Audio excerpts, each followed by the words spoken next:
জীবনটাই পার্টনারশিপের। কারো কারোর সঙ্গে কয়েক ঘন্টার পার্টনারশিপ, কারো কারোর সঙ্গে কয়েক দিনের, কারো কারোর সঙ্গে কয়েক মাসের, কারো কারোর সঙ্গে কয়েক বছরের। আর সারা জীবনের পার্টনারশিপটায় ভগবানের আশীর্বাদ, নিজের কাজ আর ভাগ্য লাগে। আদারওয়াইজ কিছু কিছু পার্টনারশিপ কয়েক সেকেন্ডের, কিছু কিছু পার্টনারশিপ কয়েক মিনিটে। তো এইটা ঠিক ঠিক বুঝতে হবে। সারা জীবনের পার্টনারশিপের জন্যে নিজের কাজ প্রচুর সুন্দর হতে হবে, প্রচুর। মানে ইটস লাইক এভারেস্ট। ছোটোখাটো কাজ দিয়ে সারা জীবন পার্টনারশিপ চালানো যায়। দারুণ কাজ লাগবে সারা জীবন পার্টনারশিপ চালানোর জন্য।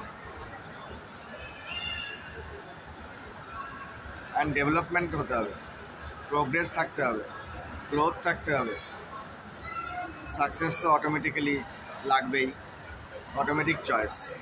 Without success long term partnership হবে না।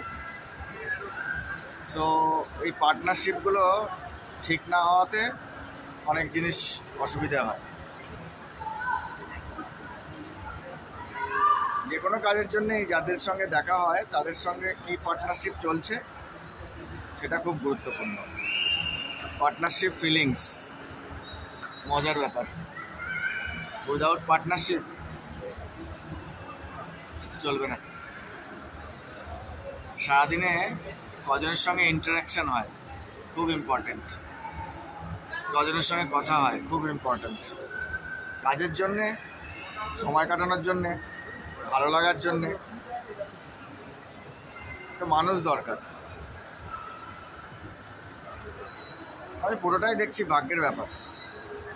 প্রচুর মানুষের সঙ্গে চেষ্টা করলাম, জানি না সেলস প্রফেশনটাই এরকম কিনা। সেলসের মানুষরাও সেলসম্যানকে কতটা পছন্দ করে আমি বুঝতে পারছি না। প্রচুর সেলসের সঙ্গে সেলস মেলানোর চেষ্টা করলাম, প্রচুর মানুষের সঙ্গে মিশলাম, কিন্তু কী করলে সাকসেসফুল হওয়া যায় এটার সূত্রটা খুব টাফ আবিষ্কার করা। বিশ্বাসও প্রচুর মানুষকে করেছি। সব মিলিয়ে পার্সোনাল অ্যাক্টিভিটিস যা দেখলাম, ইটস অল লাক। লোক বলে লাক কোনো দরকার নেই, শুধু হার্ডওয়ার্কই চলবে। শুধু হার্ডওয়ার্ক দিয়ে হয় না, লাক লাগে, ভগবানের আশীর্বাদ লাগে, নাহলে হয় না। So enjoy better luck, better activities. Lakh যদি খারাপও থাকে, পার্টনারশিপ নাও চলে, বেটার অ্যাক্টিভিটিস করলে নিজে ভালো থাকা যায়। এই জন্যে নিজের অ্যাক্টিভিটিসটা সুন্দর হওয়ার দরকার আছে। Enjoy better activities, enjoy better partnership.